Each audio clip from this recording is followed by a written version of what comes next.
Again, welcome to First Friday Finances. I am your host, Marvin Scott. This is where we talk about finances from a common sense and practical point of view. I'm not a financial advisor. One of the things our goal is to do is to help you grow in understanding your finance, grow in wealth management so that you understand that you do have the need for a financial advisor or a get to that place where you do need someone to help you plan your future and build your financial financial nest egg. So welcome. Pray that something we say really help you to grow in this place of wealth management and help you to go and get to the place where you really want to be in life financially. If not today, hopefully you can see yourself there in the near future. Again, Marvin Scott, not at home today. I'm on location. I'm actually somewhere else. So this is the environment is a little different today, but I'm so excited about some of the information that we're going to share with you today. So one of the things I just want to ask is, how did it go with the 30-day challenge? Did you keep your receipts? Did you look at where you were spending your money? Because we're going to have another challenge that's going to be associated with that. And if you're new and you haven't did the 30-day challenge, that's okay. That's fine. Jump right in and we'll get started with that.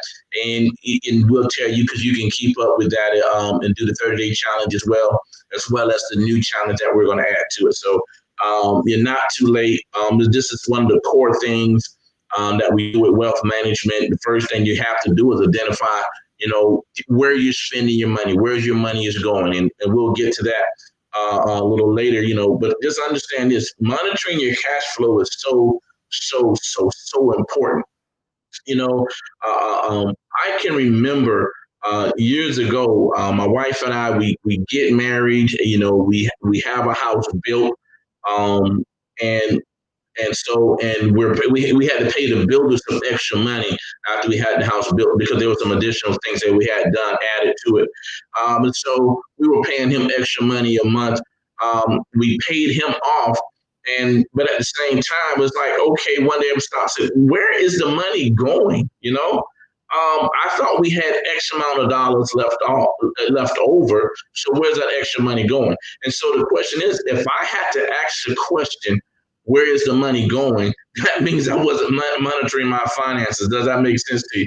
So early on in our marriage and in my professional career, I made so many financial mistakes. One main mistake was not monitoring my cash flow. Think about this. You cannot conquer that which you're not willing to confront. You can't conquer what you don't know, right? So if you don't know your finances, if you don't know what's going on in your finances, how can you ever be to a place where you conquer this thing called your finances? How can you conquer this thing called wealth management? Because that's what we want to do. We want to build wealth. And wealth is not just money. Wealth becomes a mindset. It becomes a way of life. And so that's one of the things we want to do. So understanding what you don't know can be harmful. So I'm like, where is this extra money going? And because I did not know where this extra money was going, it was actually detrimental to my family, to my finances. And so it's so funny because I talk about this all the time about how my wife and I we wanted to have kids, but we just never planned on having kids. If that makes sense, we wanted to have kids. We knew what it take to have kids. We just didn't never plan financially what it would take to have the kids, right? So when we thought about it, what happened, and then we realized the extra money that we were spending was going to the kids, because we have two boys. 1 year and 2 months apart, so it's almost like having staggered twins, if that makes sense. So, but that's where the money was going, and I laugh at it now because here it is. You're trying to figure out where the money's going, and there's a whole expense that's coming to the house that you haven't even accounted for. That's one of the things that I just saw. So so one of the things that we see when we talk about wealth management, there's just a couple fundamental problems. One fundamental problem of wealth management basically is not having any financial goals. Um, Honestly, when I graduated college, I didn't have any financial goals. In my mind, I had a job, I was making good money. So I was there. I was never thinking about, 10 years from that, 30 years. You know what I'm saying? At what age do I want to retire? How much money would I need at that age if I want to retire? Does that make sense? I wasn't thinking about any of those things. So I had no financial goals. How can you plan for something and you don't have any goals? Because you develop plans to reach a goal. But if you don't have a goal, I know you don't have a plan, because I didn't have a goal. So I didn't have a plan, right? So again, not having a goal and then not having a financial plan is so important. Another thing is not being able to identify your cash flow. That's a fundamental problem. And so that's why we did the thing to see, hey, you know what? Where are you spending your money? For the next 30 days, right? We was like, okay, we want to do a challenge to see, okay, where are you spending your money? Because if you're working, you know where your money's coming from.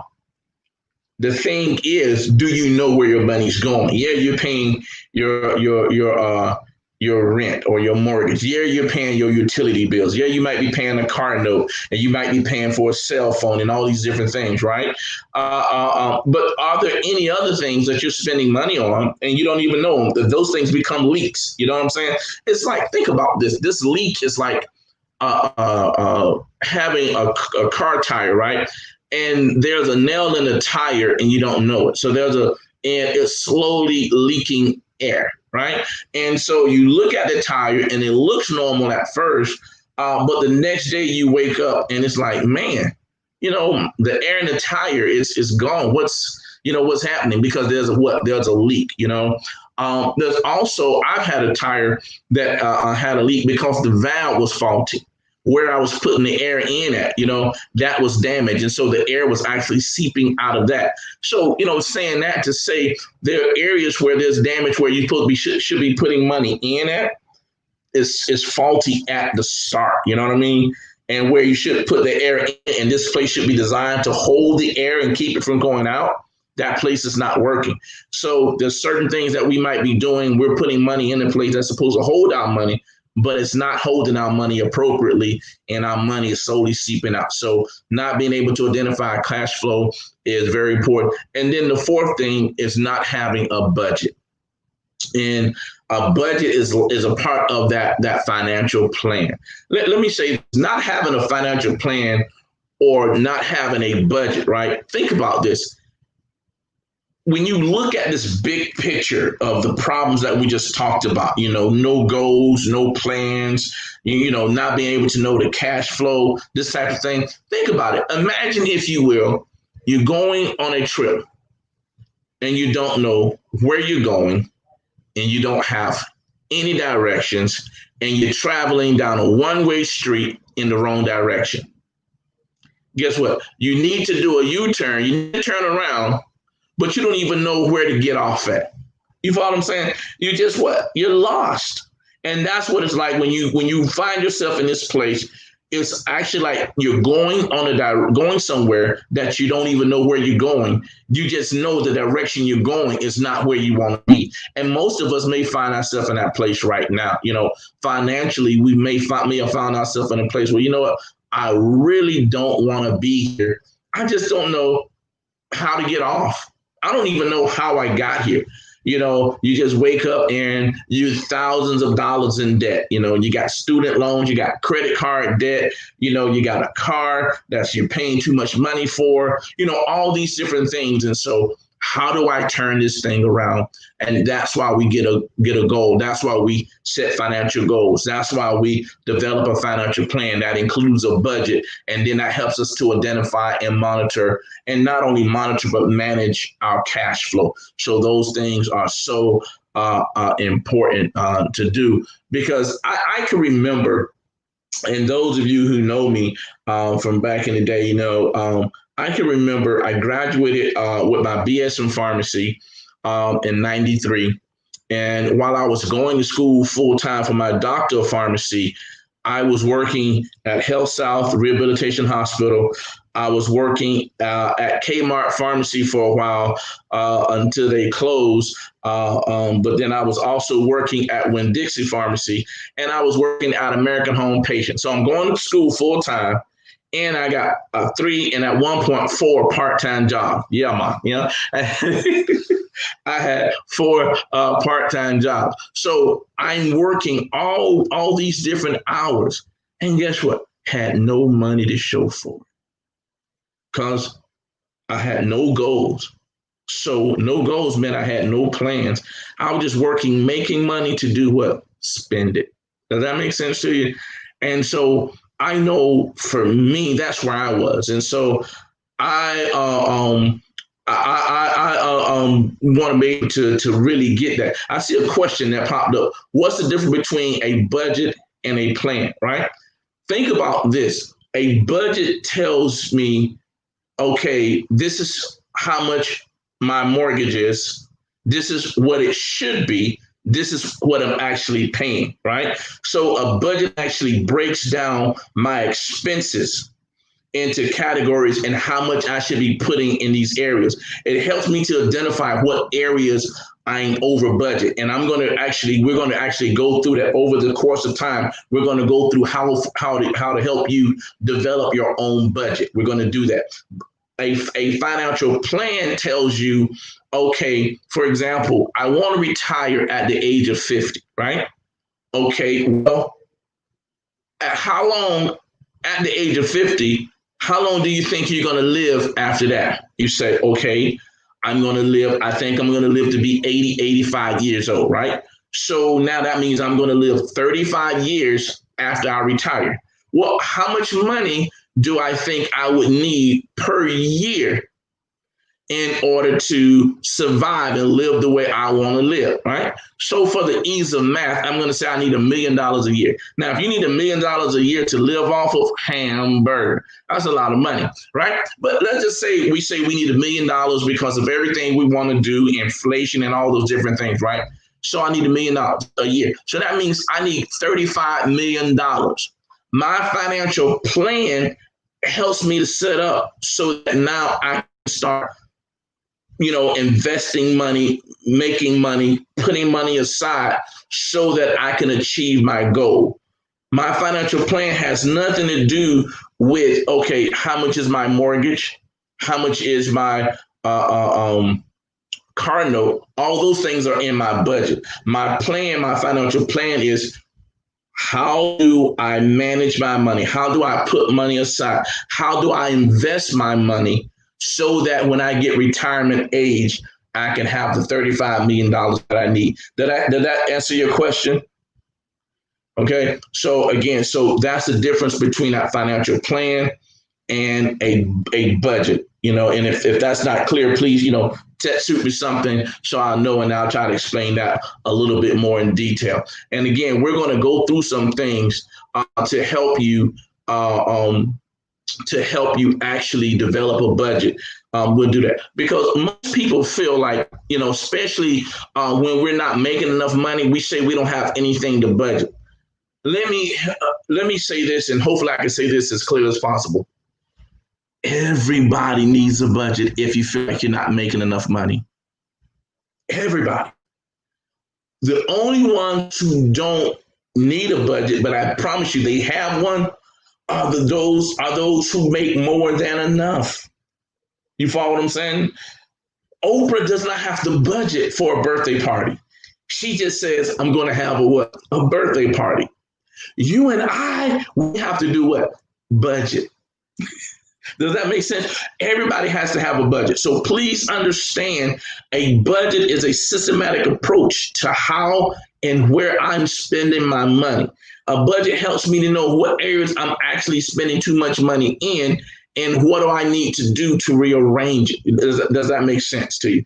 And again, we're gonna get into to those things. So again, most people don't understand this, when I'm looking at the fundamental areas of a budget, and I'm not talking about, the mortgage and those, I'm not trying to be that specific. I'm just going to give you general areas and general things that will be, as far as general areas that will be in the budget.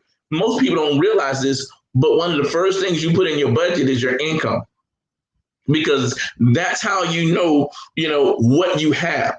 And it's amazing how, like, for example, some people may know how much they make, hourly, but they may not know exactly how much they bring home. And then though there are some individuals, they know exactly how much they bring home, right? But they don't know what's actually being taken out for taxes on their based on their W-4, right? So most people don't know that you can actually go in and adjust your W-4 so that they'll take out less taxes on you. Now, understand this. If you adjust your W-4 for them to take out less taxes on you throughout, for each paycheck, that means you'll get more money back per paycheck. But that does mean in the end, the taxes that you didn't pay throughout the year, those taxes may, you may have to pay those at the end. 90% of people who do that still won't have to pay extra taxes. Now, what that means is you may not get as much back. When you get your tax return, you may not get as much back in your tax return, but that's okay, because let me ask you this question. Would you rather have, let's say you were able to get $300 extra a month on your paycheck, right? Would you rather get $300 a month on your paycheck, or would you rather get $3,600 back at the when you do your taxes the next year? Me personally, I would rather get that extra $300 a month, because now we can do something extra with that money, right? And so something very easy you can do is actually go online to the IRS.gov and and look for your W-4. Look for W-4, and what I'll do is I'll try to post something with that information on it as well, so you can get it. But all you got to do is go there and look at it, and you can put in the information, and it'll tell you how you can adjust your W-4, right? And it'll tell you how much you probably would get back, or how much you would increase your check by. And then all you do is take that information and you go to your HR department and you say, hey, I want to adjust my W-4, and boom, guess what? Now you've got more monthly income, okay? And that's something very simple that you can do to possibly increase your monthly income. So that might be something you may want to look at, because guess what? That $300 a month, if you don't get that extra money a month, you know what it's like doing? It's like I'm giving the government an interest-free loan, because it's your money that they're saying you can actually get, but you're choosing to get it later. And they're saying, okay, so we can do whatever else we want to do with that money right now. And then after you file your taxes, we'll give you that money back then. So again, that's like giving the government an interest-free loan. If you don't want to give them that interest-free loan, adjust your W-4 so that you can get more of that money back per paycheck, okay? All right. So your income is one of the first things that should be on your in your budget. The other thing you got to identify is the fixed area, your fixed expenses, right? Fixed expenses are things that are unchangeable, and most times these things are necessary. Again, fixed expenses are things that the monthly amount does not change. And in most cases, those things are necessary, right? So for example, your mortgage, right? Your mortgage or your rent, it doesn't change. It's the same every month. Okay. A car note, it's fixed. It doesn't change. It's the same every month. Now, some people may say, I need a car, but it all depends. It depends on where you're living. It depends on how much you're trying to spend and what type of car you want to buy. For example, if you're in a city with a great bus system or a great rail system, then do you really need a car when you can ride the bus or you can ride the train or the rail system or whatever they have, right? Do you really need a car? You know what I mean? So think about this. There are several people in New York that don't drive cars. Why? Because they have a system that accommodates that. You know what I'm saying? So, but now, like if you're in a city, say like for example in Tallahassee, I used to ride the bus when I was in college, right? So I didn't have a car, so I used to ride the bus when I was in college. But one thing I realized was back in those days, I can't speak for now, but back in those days, the bus ran every 45 minutes. So basically, if you missed the bus at one point, let's say the bus just went past 10 minutes ago, right? That means you got to wait a while for that bus to come back around. So now, if you got someplace to be, you might do better just start walking. So I used to do a lot of walking back in the day when I was in college because the bus system really wasn't that great. And then in Tallahassee, the bus didn't go out to certain areas. It only went so far. It's going farther now. So again, I'm talking about years ago because the bus system has changed. But again, those are things that you would have to figure out. So in some situations, you say a car may be necessary, but it may not. It just depends on if the system that's around, does that help for that? So again, but fixed expenses, that'd be your mortgage, your car, insurance that you pay, car insurance, life insurance, those types of things.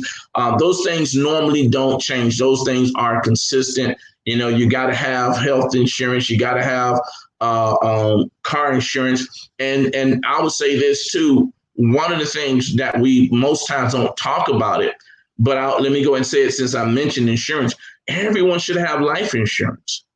One of the ways to help catch up with this wealth gap, especially in minority community or the Black community, one of the ways to help our descendants, our children and our children's children catch up and with this wealth gap is through insurance. It's through getting an insurance policy that's more than just enough to bury you. What you got to understand is there are individuals out there who get insurance policies, and they get an insurance policy for $500,000. They get it for $1 million. You follow what I'm saying? They're getting insurance policies for a significant amount. One of the things I would tell you is this: if you're going to get an insurance policy, and let's say you're married, your insurance policy should be at least enough to cover your salary, what you were bringing into that house for the rest of your family's life. You follow what I'm saying? So it should be enough to bring it up. So if you make $100,000 a year, then you should say, okay, guess what? I should have enough insurance to take my family and keep putting in $100,000 a year for the next however many years, right? And so that determines how much life insurance you should have. But everyone should have life insurance. I know sometimes that's taboo, and we don't like to talk about that because we don't like to think about dying, or we don't like to think about death and talk about death. But let me say this: it's appointed to every man to die, right? Die once. That's a part of this process of our life. So life insurance is so important. So please, I'll take time out of talking about this just to mention that because if you don't have it, get it. You know what I'm saying? Because that's one way that you can pass wealth on to your family. Now, you don't have to let them know how much you got. If you feel like, if I tell these fools how much money I got on, life insurance, they might try to take me out, right? Don't tell them.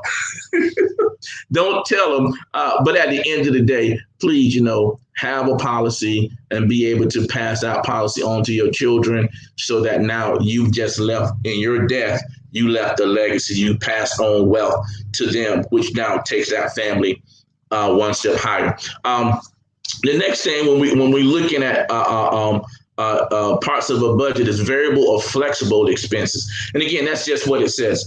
Variable things that change. And a lot of times these are things that I want, but I may not necessarily need. You follow what I'm saying? So, for example, flexible is like going out to dinner, right? Buying clothes, entertainment, and just things like that, credit cards, those things are changed. And a lot of times stuff that I'm getting, I want it, but I don't need it. I'm not saying that some situations you don't need it, but in every situation, it may not be necessary, and then another thing that we have to look at is, a part of your budget should be unplanned expenses. Your car breaks down. You need to have an area for that. Home maintenance. Those types of things. Just unplanned expenses. You should have that in your budget. Now, what area we put it in and how we do it, that's a little different. But we should have it. And again, we're gonna try to talk about that in another episode. But unplanned expenses is important. And then one last places that we'll talk about that you should have in your budget is savings, right? Is savings, and this this area, savings. You should have an emergency account, investment account, and then that account for maintenance and repairs. I see a question that says, can you plan for entertainment? And the answer to that question is yes, you can. What happens is this. I know one of the things, I talk about is putting your budget things that you do for you. Again, now you got to manage it, and you got to know, okay, if I'm going to put money in one area, there must be another area that I'm willing to do what? Take money out of, so that I can still stay in a balanced budget. You know what I mean? My income and my expenses, the things that I have in my budget are balanced, right? And so my budget, not only does it include, fixed and variable income and unplanned expenses and things like that, but it also includes my savings, right? So I should be putting money in my savings and investments and things like that, so that they balance out. So a part of my budget could be entertainment, so that means that, I at least want to go to a movies once a month. You know what I mean?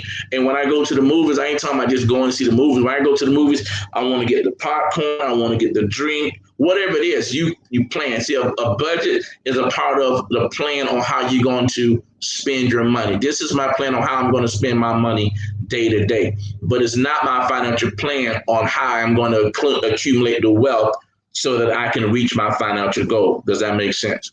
Okay.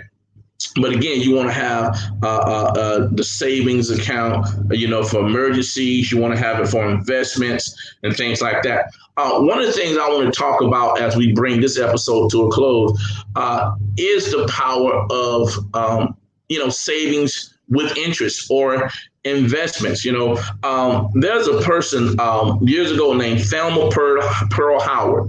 And what she did was she actually was the housekeeper for Walt Disney. She was the housekeeper for Walt Disney. She lived in housekeeper, and so she cooked the meal, she cleaned the house, she took care of the kids, right? Now, believe it or not, Walt Disney did not pay her, an extravagant amount of money. She made maybe a little more than what the average housekeeper would make. She made just a little bit more than average. But what Walt Disney did was, for holidays and every year, he gave her shares of Walt Disney stock. So here this unassuming housekeeper.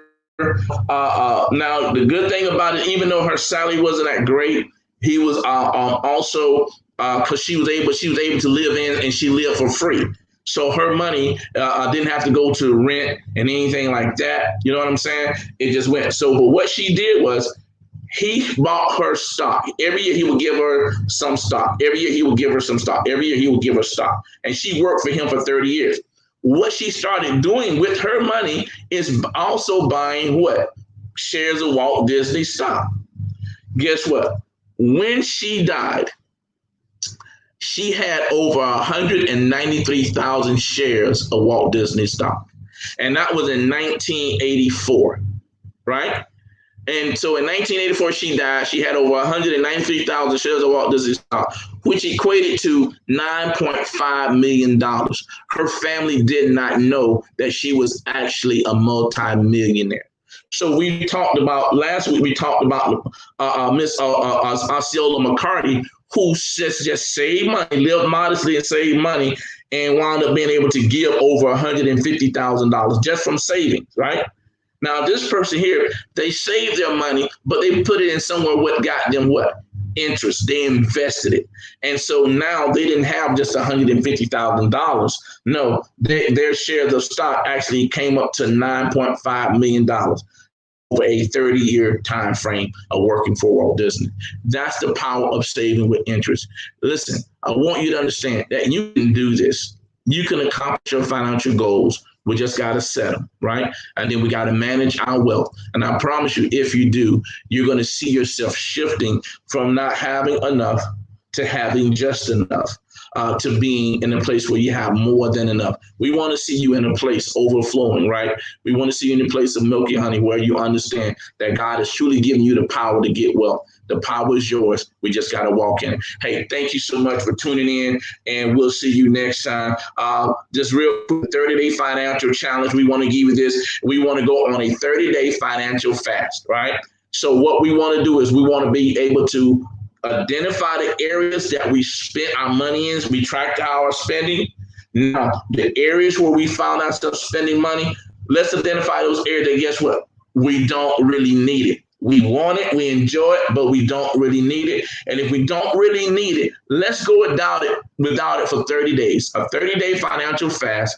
Let's go without it for 30 days and then take the same money that we would have spent on that and put it aside so that we can see how much money we've actually saved.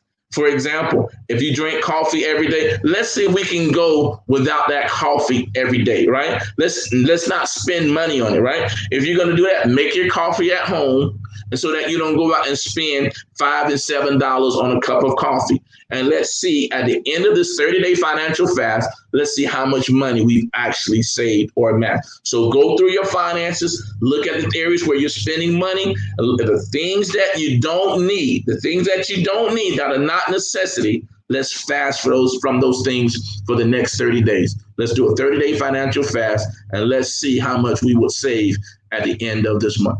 Thank you so much. We'll be looking, checking in on you throughout the next few weeks, and we'll see you next time for First Friday Finance. Have a good one.